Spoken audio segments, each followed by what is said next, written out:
നമസ്കാരം. മൂലം നക്ഷത്ര ജനിച്ചവർക്ക് അസുലഭ നിമിഷങ്ങൾ അനിർവചനീയമാക്കുവാനുള്ള അവസരം വന്നു ചേരുന്നത് വഴി സമാധാനവും സ്വസ്ഥതയും ഉണ്ടായി തീരുവാനിടയുണ്ട്. സേവന സാമർഥ്യത്താൽ സർവകാര്യ വിജയം നേടും. സർവവിധത്തിലുള്ള സ്വാതന്ത്ര്യത്തോടുകൂടി പുതിയ കർമ്മ പദ്ധതികളൊക്കെ രൂപകൽപ്പന ചെയ്യുവാനിടയുണ്ട്.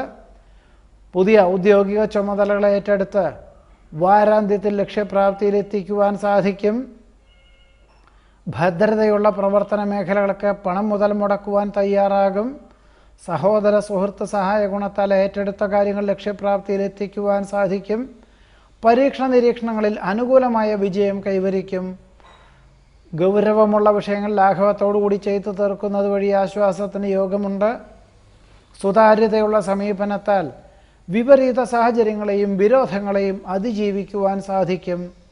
തൊഴിൽ മേഖലകളിൽ നിന്നും സാമ്പത്തിക പുരോഗതി കൈവന്നു ചേരുവാനിടയുണ്ട്. പല പ്രകാരത്തിലും മാനസിക സംഘർഷം വന്നു ചേരുമെങ്കിലും ഈശ്വര പ്രാർത്ഥനകളാൽ ആയതിനെ എല്ലാം തന്നെ അതിജീവിക്കുവാനും സാധിക്കും. മൂലം നക്ഷത്ര ജനിച്ചവരുടെ ഈ ആഴ്ചയിലെ ഫലങ്ങളാണ് പറഞ്ഞത്. നമസ്കാരം.